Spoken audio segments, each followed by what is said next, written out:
What's going on, everybody? Welcome back to another video. I have seen this recommended quite a bit, and whenever I see it recommended, it usually gets a number of thumbs up as well. This is I Hate Taylor Swift Taylor side. I might be jumping into the game in the middle, because if there's an I Hate Taylor Swift Taylor side, there must be an I Hate Taylor Swift original, I would assume. And I kind of would like to watch that. I know this is going to be slanted in Taylor's favor. Obviously, this is Taylor's side, so there's got to be another person's side where they show all the bad stuff. And I like to remain objective, so I'd like to see all the points regardless of who is in favor of. However, just for today, I'm going to look at I Hate Taylor Swift Taylor side, and we'll see what's up, man. Shares his experience in writing, he's brave. If a woman shares her experience in writing, she's oversharing. She's over-emotional, or she might be crazy, or watch out, she'll write a song about you. Yeah, well, that's where she was going with that. Okay, yeah, I've seen that criticism of Taylor Swift. It always was more of a joke than it was serious, I think. Before I was into Taylor Swift's music and before I really knew anything about her, I'd known that joke like, oh, Taylor Swift's dating another person. She must be wanting to write a new song. She must have no more material. So I was wondering where she was going with that. That joke is so old, and it's coming from a place of such sexism. I think that whoa, okay. We gotta unpack that. That joke is... There is that. But that joke is so old. Okay, that part right there... Now that I think about it, to me it was always like a joke, and because I wasn't into Taylor Swift, I didn't think too much of it. And I didn't really think that she was dating people specifically for, you know, to have like a muse or to give her material. It was always a joke. However, now I can kind of see that it got to her a bit, and that kind of makes me sad. Because the humor is at her expense, and yeah, man, that kind of sucks. I mean, on the flip side, if you are in the public light, you kind of put yourself out there. It comes with the territory. The second part, this part though. It's coming from a place of such sexism. Actually, you know what? Let me just continue watching. As far as songwriting goes, I want to see her delve more into that idea. Essentially opening up my diary for the world to read, since I was telling your life story and revealing your life narrative and all the feelings you had about those things happening to you to people who are going to understand it. But you're also revealing your life and your true emotions to people who just kind of want to take you down and make fun of you. Yeah. If you make yeah. That's what I was talking about. You can't really have it both ways. You can't just put your music out or put yourself out to, like, even my videos. I know some people that watch might not like me as much, but you can't just choose who your thing goes out to. It goes out to everybody. So Taylor Swift has the group of fans that understand her, and then there's the people that don't understand her. Not everybody's trying to take her down. Some people just aren't interested. But then there are people that look at Taylor's music and see it as ammunition to use against her too, even though she wants to be vulnerable in her music. So I can see that. First, and you make the joke better, then it's kind of like it's not as funny when other people call you a name. But how do you feel when people say... Wait, I gotta hear that again. What? I want to take you down and make fun of you. If you make the joke first and you make the joke better, then it's kind of like it's not as funny when other people call you a name. That's what she did in the Look What You Made Me Do video, where she made the joke about herself, and I thought it was brilliant because it lessens the impact. Other people make the same joke, and it's like, oh, Taylor already made that joke, so it's not funny anymore. That's smart strategy. Feel when people say that you write about boyfriends?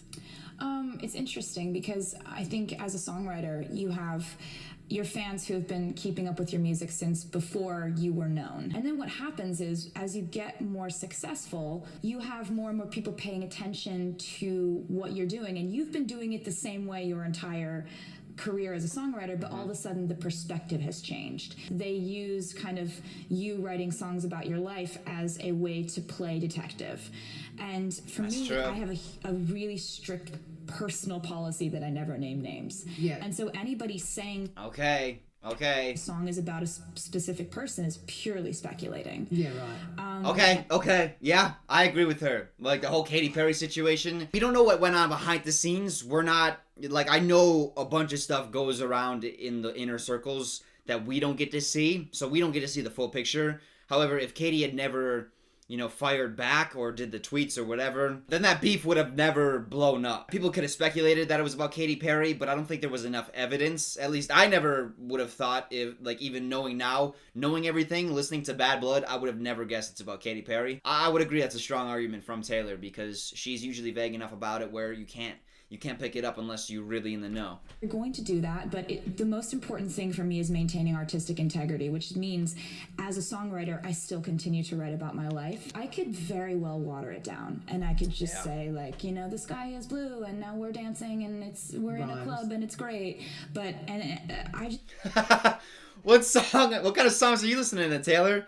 Oh, the sky is blue. Are you watching Barney?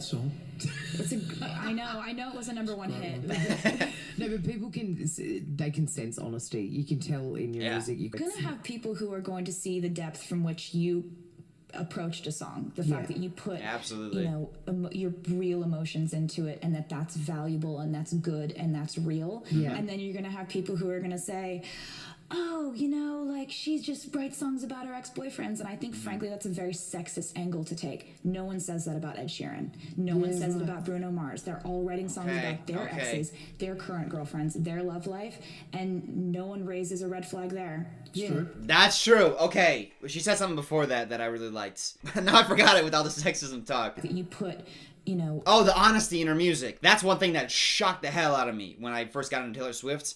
Like, everything felt honest and it felt real, and it felt like it wasn't watered down. Like she said, everything felt like it was important to her, which is very rare for a pop star. Like, all the subject matters had meaning, and it felt like they had meaning to her, and that's why I respect Taylor Swift so much. The second part here... Oh, you know, like, she just writes songs about her ex-boyfriends, and I think, frankly, that's a very sexist angle to take. I don't know that I would call it sexist. Sexist is like a loaded word. Because I don't know that there's discrimination there.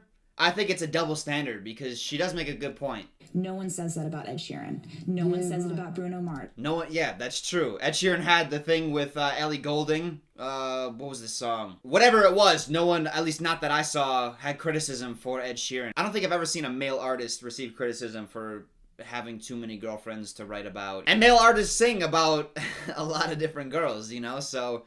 I can see that it is a double standard. Sexism, I guess it's semantics. You can make the argument that it is sexism, and you can make the argument that it's not, so it's not really worth getting into a debate about the word. The label doesn't actually change the action, so it doesn't really matter what you call it, but yeah, I guess it's just all a loaded writing songs about their word. exes, their current girlfriends, their love life, and no one raises a red flag there. I don't mean we don't need to have a whole debate about the sexism thing in the comment section. Like I said, you can debate it either way. It's just a label. This, like, what she's talking about, I agree with 100%. And what's fun about music is that, you know, things that you can write kind of as a joke, a little bit like with a little humor in them.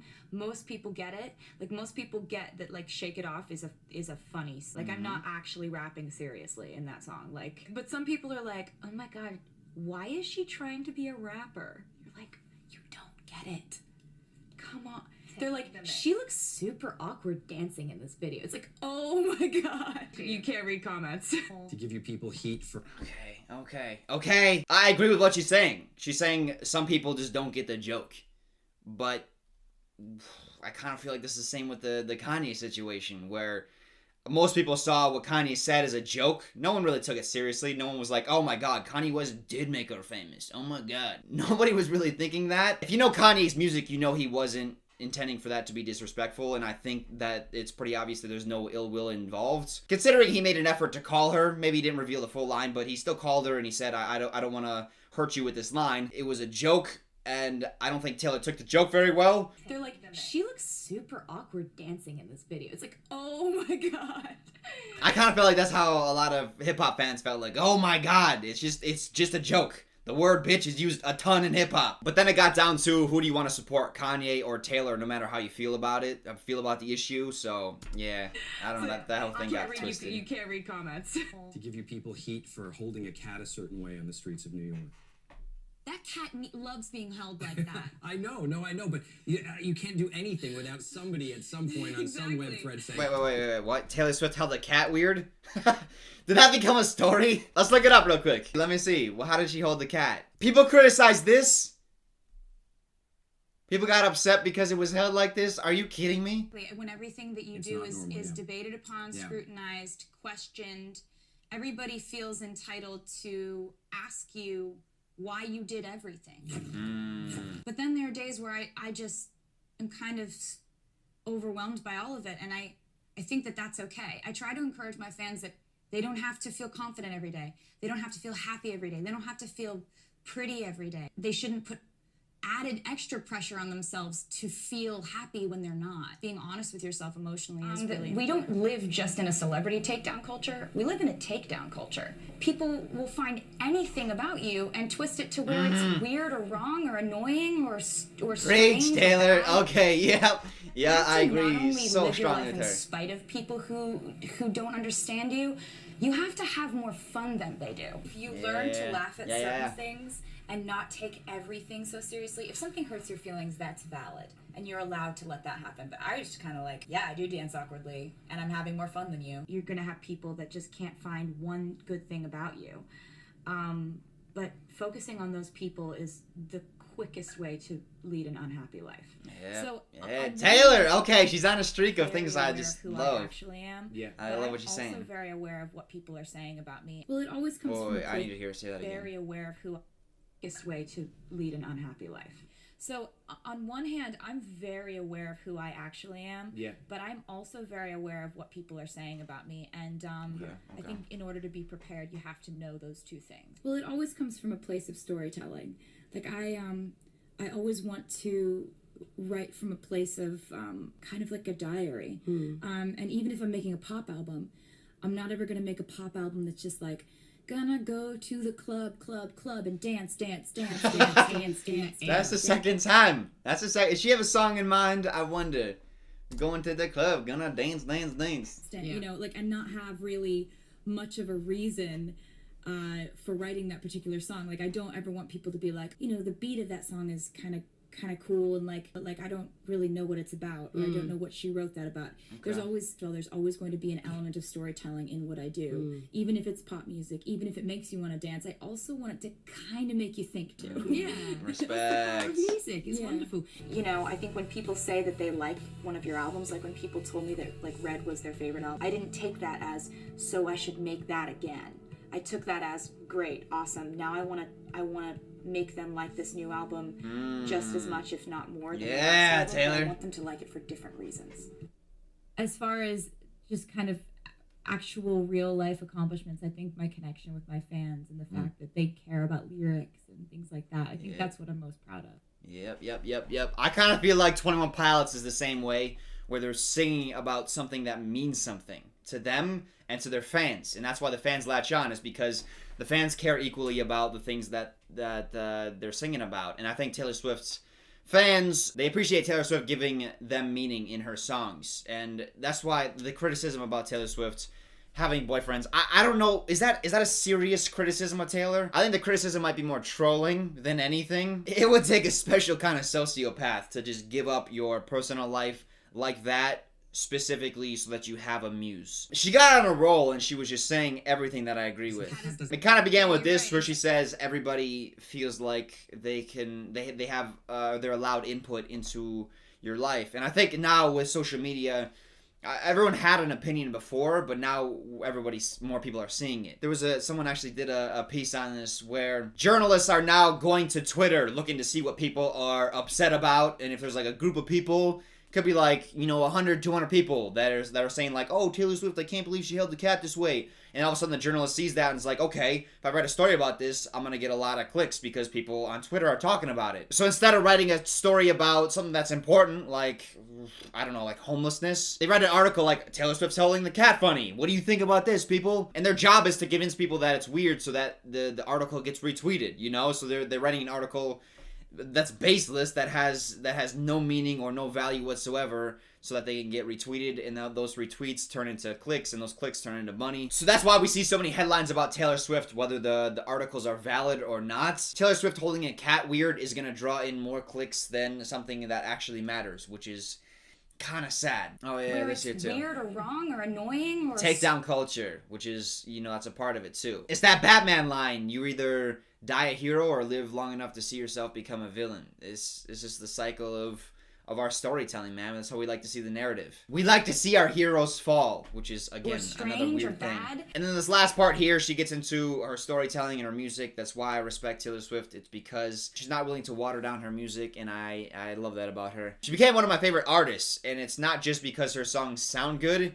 It's because they have substance, and it's something that you can come back to, and there's still meaning to it the second, third time around. A lot of songs, if you don't know what they mean, and if they don't have any connection to you, then it's just like you hear it for a while, and then finally you get sick of it. Taylor Swift, you can come back to it because it still has the same meaning. And if you experience similar things that Taylor's experienced, then you can come back to it and relate to it. Anyways, continue to recommend stuff like this. If you have Taylor Swift funny moments or savage moments or whatever, I'd like to see those. Or any artist in general. Just let me know in the comment section what you would like to see. Hit the like button, subscribe. Check out my other channel, Dylan Is in Trouble, and I will see you guys in the next one.